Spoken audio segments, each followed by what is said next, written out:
English. Maybe after the live stream is over, YouTube will upload the subscript auto subtitle, and you can use the auto translation or to compare the auto subscript to know. Okay, then today's live stream we talk about the Prigozhin. He claimed that he knew the Ukrainian army's counterattack plan to Russia as spring or summer. That and I believe this is highly possible to be true. And why? Okay, this is today's topic. And I admit that the majority of people think that the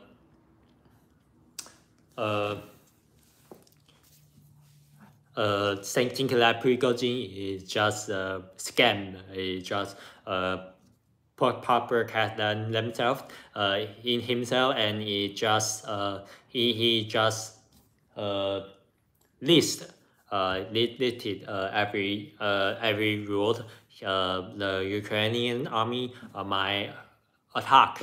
So many people don't believe that.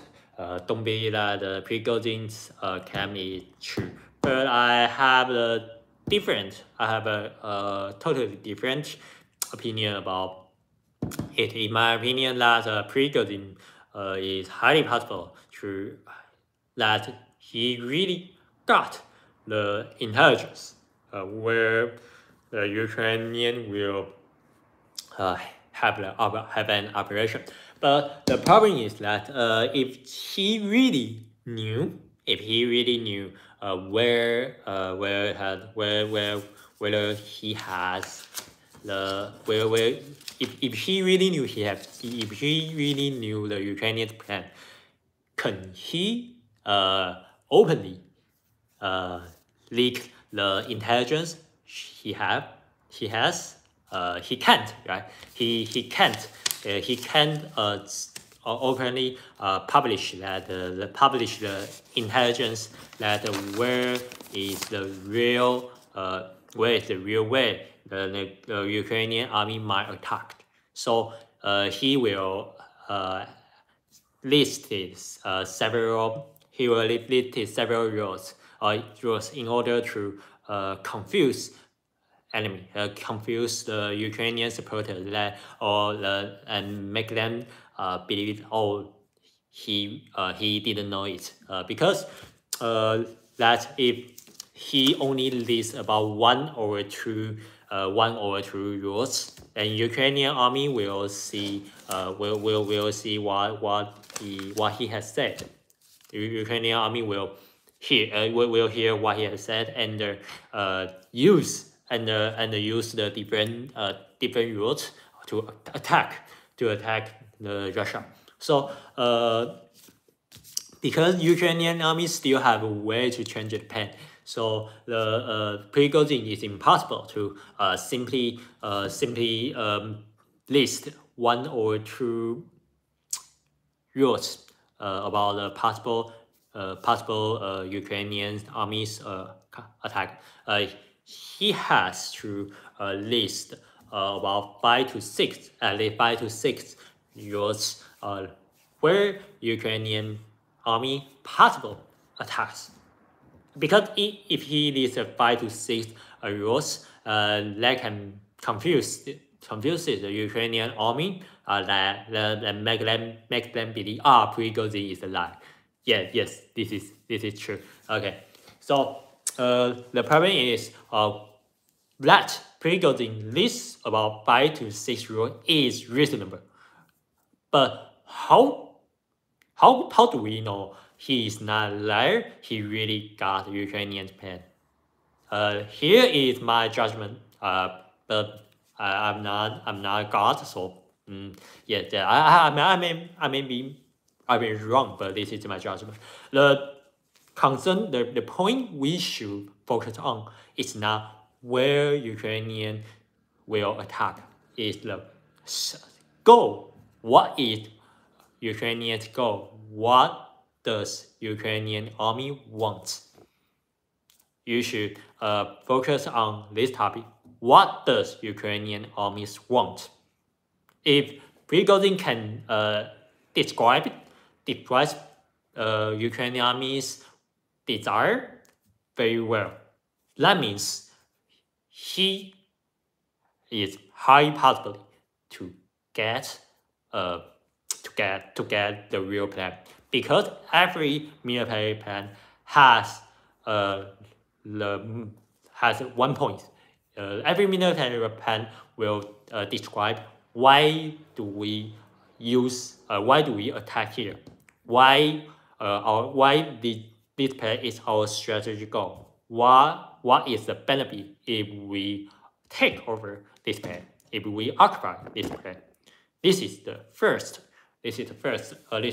priority in a military plan. We need to know the purpose of this operation. So if you see the Prigozhin video, the problem is that the sixth rule, among the six rules, only the second rule, let me describe the sixth rule. The first rule is attacking Belgorod. Belgorod is a Russian city. It's not a Ukrainian one. Belgorod is a Russian city very near to Kharkiv. And Prigozhin described that Ukrainian might attack Belgorod and export Russia in order to negotiate with Russia and in order to exchange Ukrainian territory. They like, for example, use Belgorod to exchange Kherson, use Belgorod to exchange Zaporizhzhia, to exchange Mariupol. Yeah, this is the problem. This is the first strategy, and the second strategy is Ukraine will attack the Kupiansk, attack from Kupiansk to the Luhansk to the Starkove, and occupy the Luhansk, the north part of the Luhansk. The third part is the Ukrainian will attack Bakhmut directly. It will analyze all the Russian army in Bakhmut and kick forward. When they march from the Bakhmut, they will cut the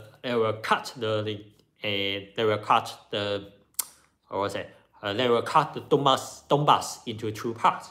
Well, by cutting Donbass into two parts, they will destroy the supply line of the Russian army to Donbass in order to retake all the territory. And Prigozhin also described why the Bakhmut is very important to Russian army, because Bakhmut, if Russia have the Bakhmut, then they can directly attack like Dnipro, directly attack any the right bank of the Dnipro, the left bank of the Dnipro. Yes, this is but by defensive Bakhmut, it can avoid the Ukrainian army use Bakhmut to cut Donbass into two parts. Yeah, this is the Prigozhin's description. This is the problem that this is the possible that Prigozhin actually defends his decision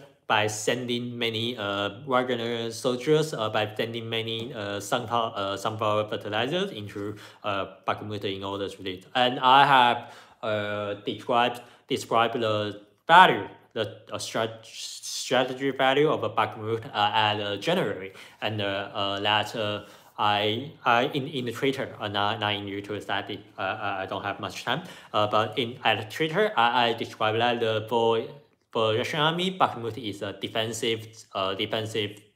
Bakhmut has a defensive value, and if Russia want to defend Donetsk city, it should retake Bakhmut, because if Ukrainian have Bakhmut, they can sharing the stubborn line to the Donetsk.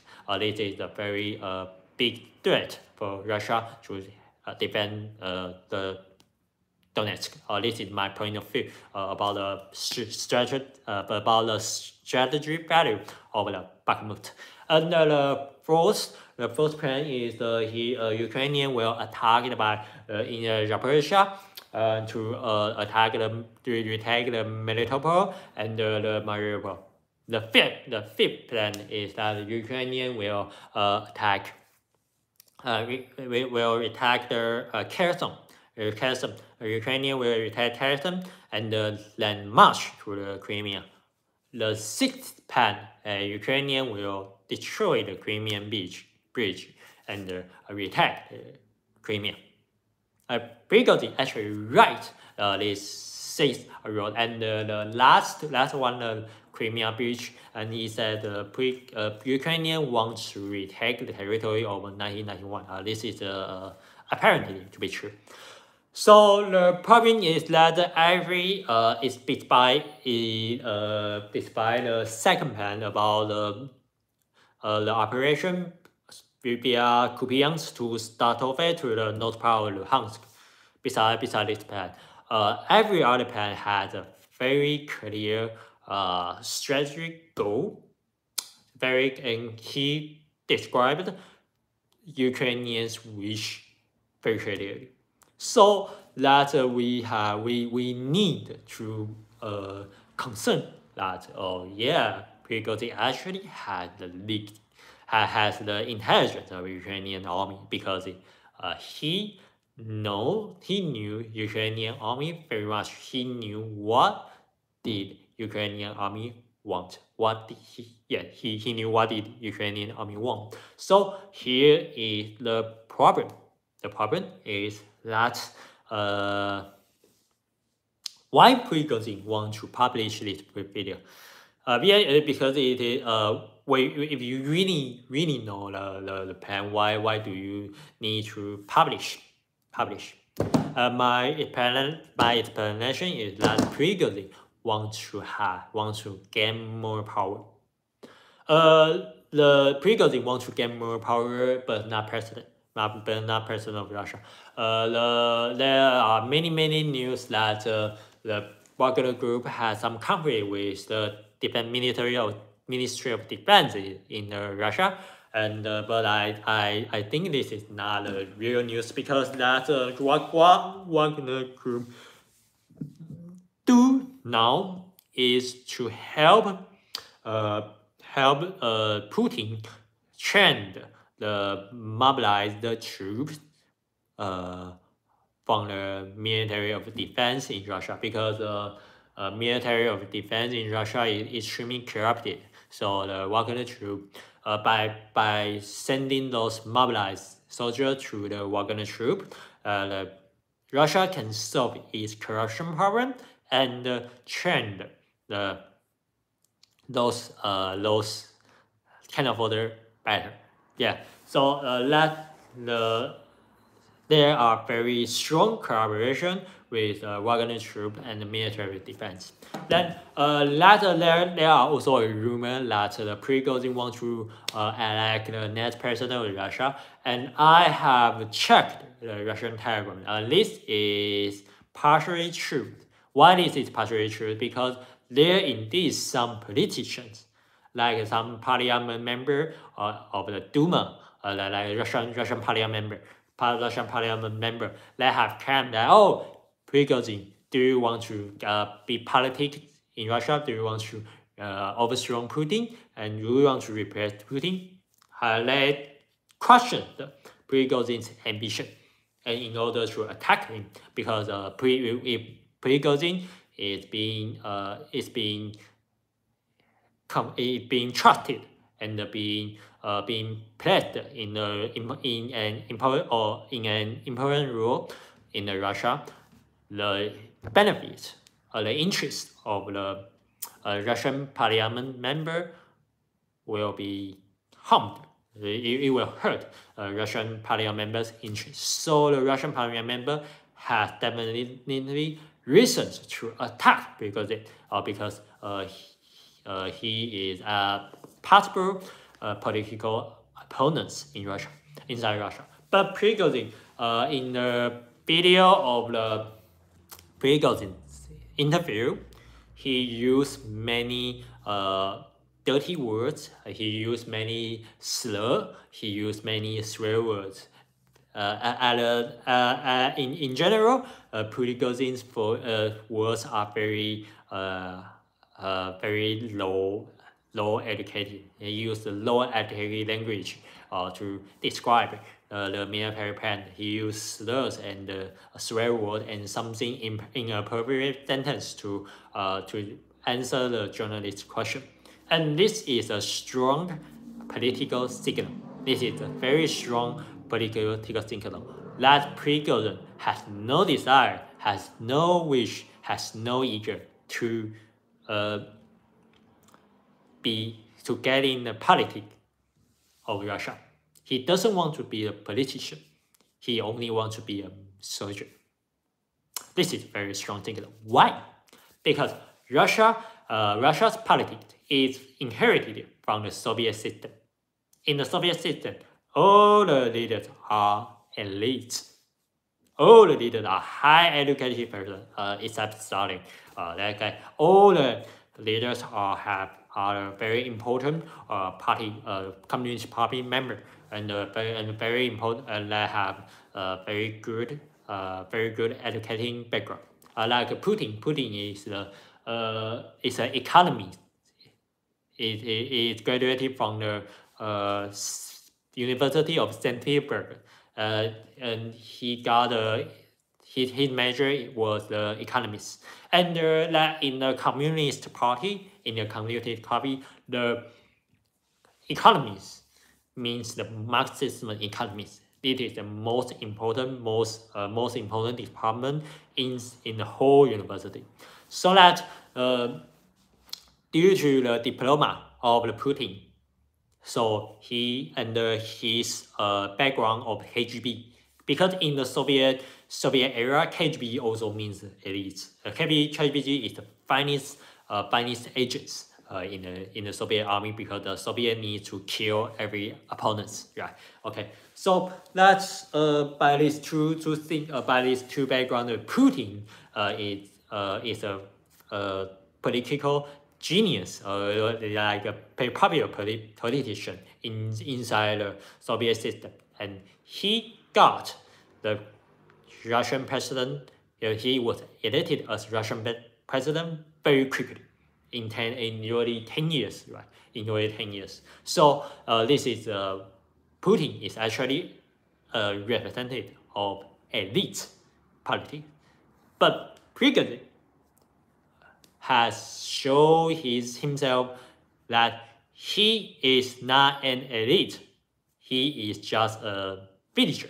He is just a low-educated person. He doesn't want to. He had no chance to get into the elite politics.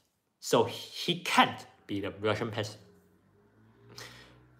So this is very strong signal by the interview of the Prigozhin. Prigozhin used the swear words to avoid his controversy of gaining political position in Russia, and this is very clever.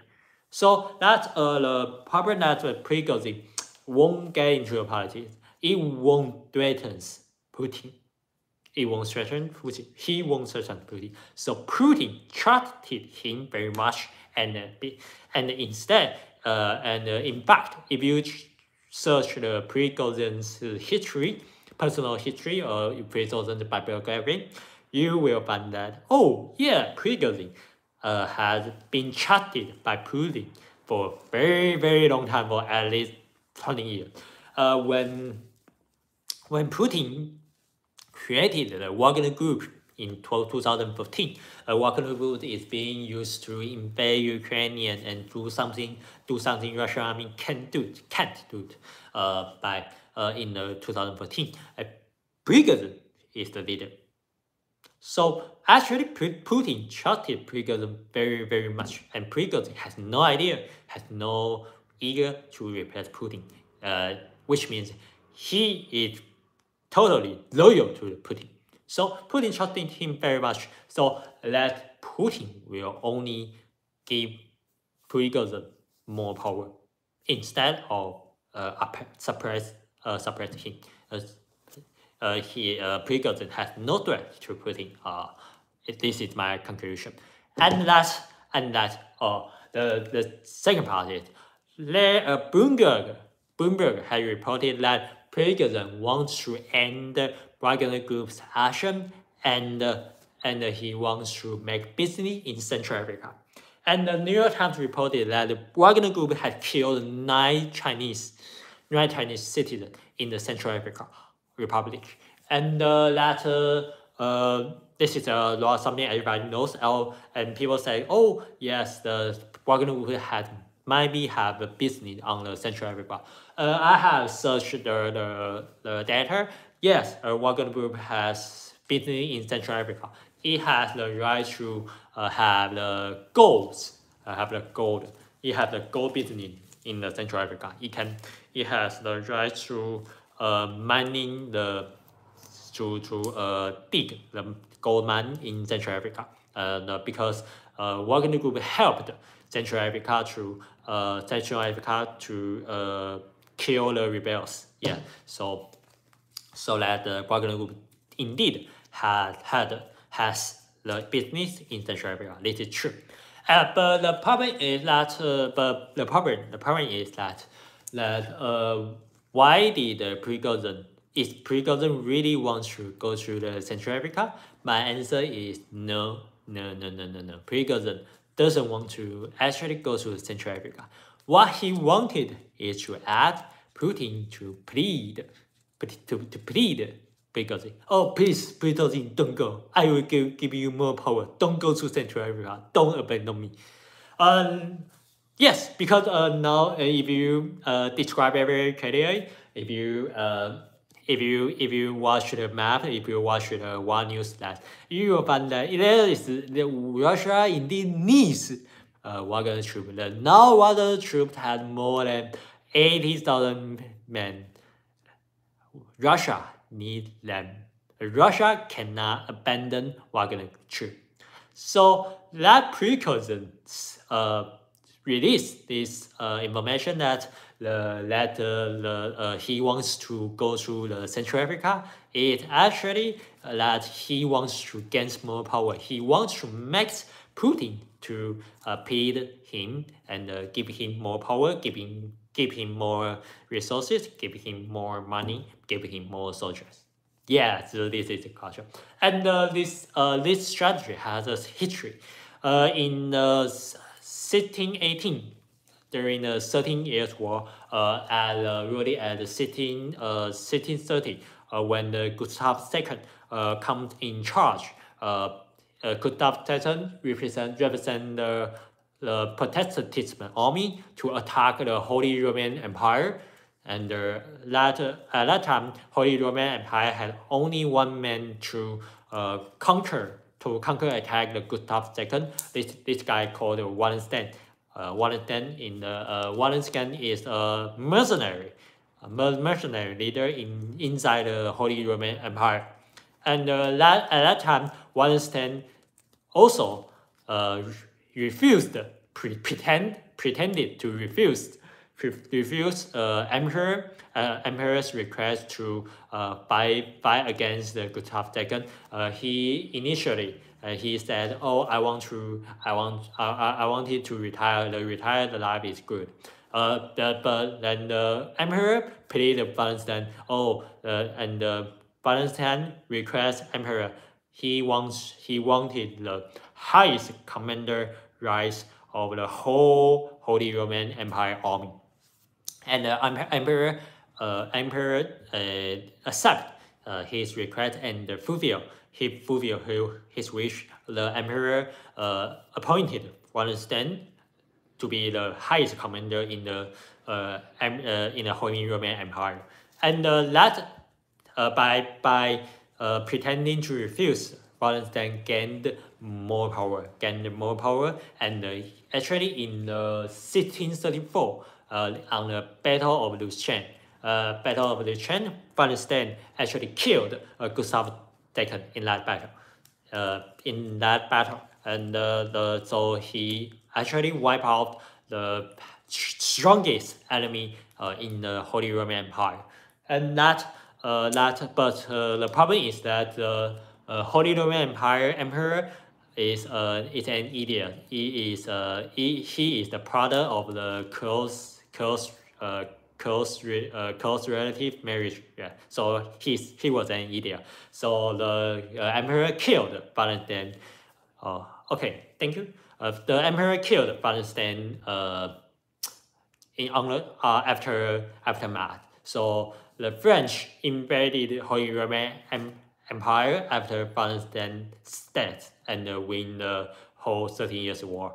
So that is the story. But Prigozhin, it's actually like I will compare Prigozhin as the Valentine in the Holy Roman Empire. I think that these two guys have are very similar.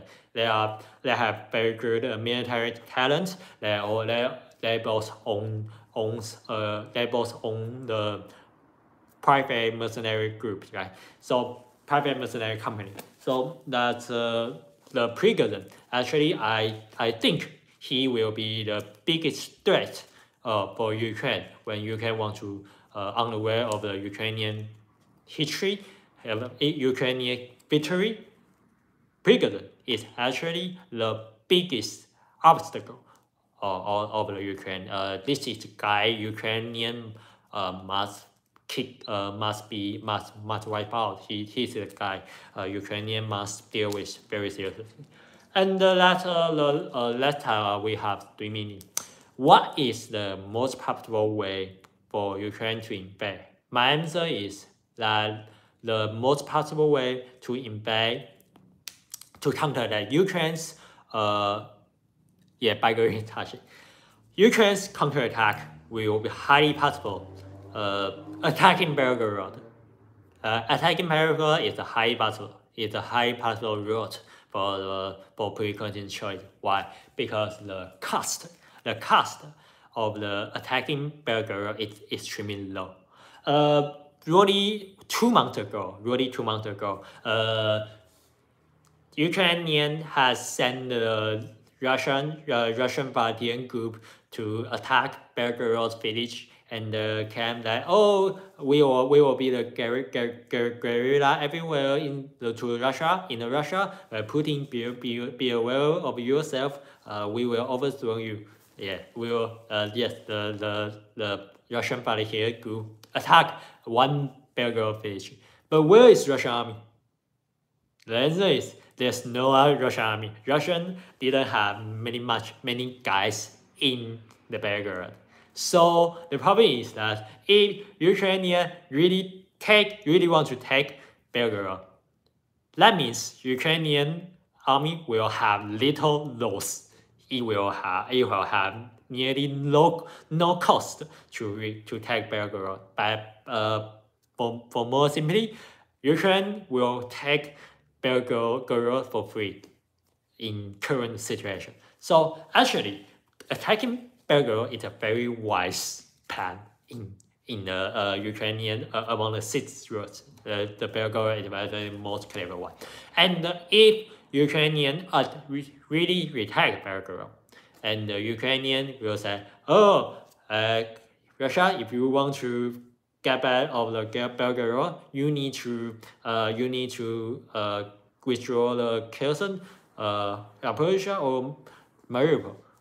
And the Russian government is highly positive to fulfill Ukrainian's wish. So the outcome will be Ukrainian will retake Kherson or Mariupol for free. And this is actually a best strategy. Yes, you take Belgorod for free and use Belgorod to exchange Kherson, and that means Ukrainian retake Kherson for free, and Ukrainian can use all of his men to get the net touch to launch another counterattack.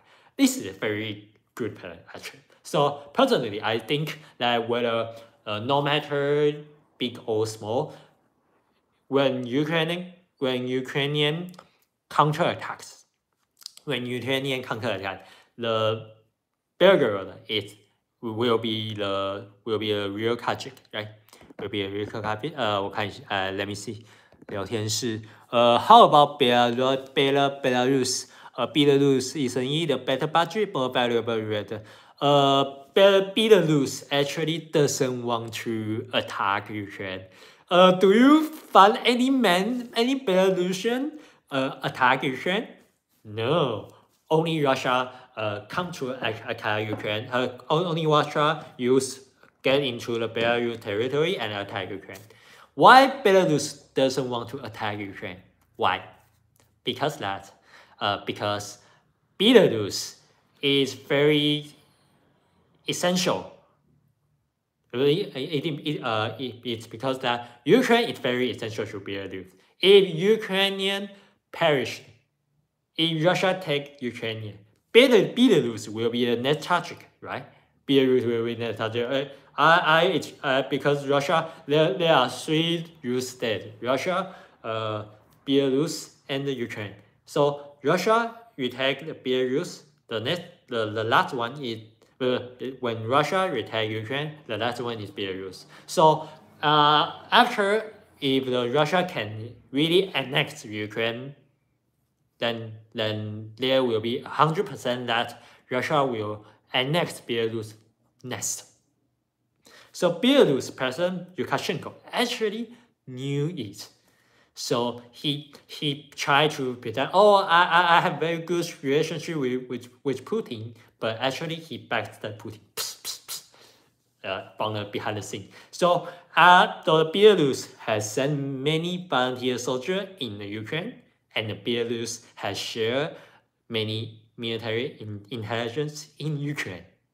Yeah, this is the secret. So that the problem is Belarus is actually on the side of Ukraine, but on the stage, but by appearance, for the appearance, Belarus is with Russia, but behind the scene, Belarus is with Ukraine. Okay, so there's no way for Ukraine to attack Belarus. That's the only way for Ukraine to attack Belgorod. Okay, I think because we have half hour, 30 minutes for Chinese, the 30 minutes for English. So I'm going to end the English live stream today. Do you have any question?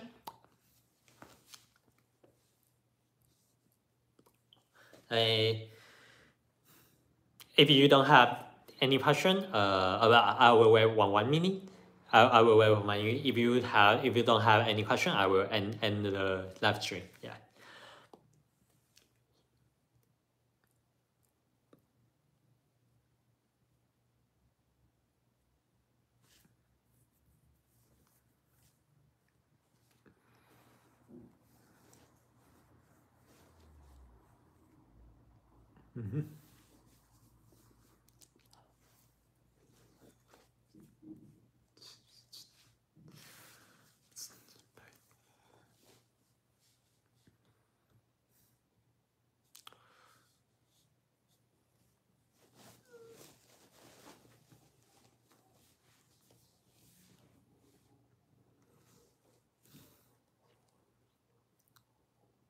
Okay, thank you.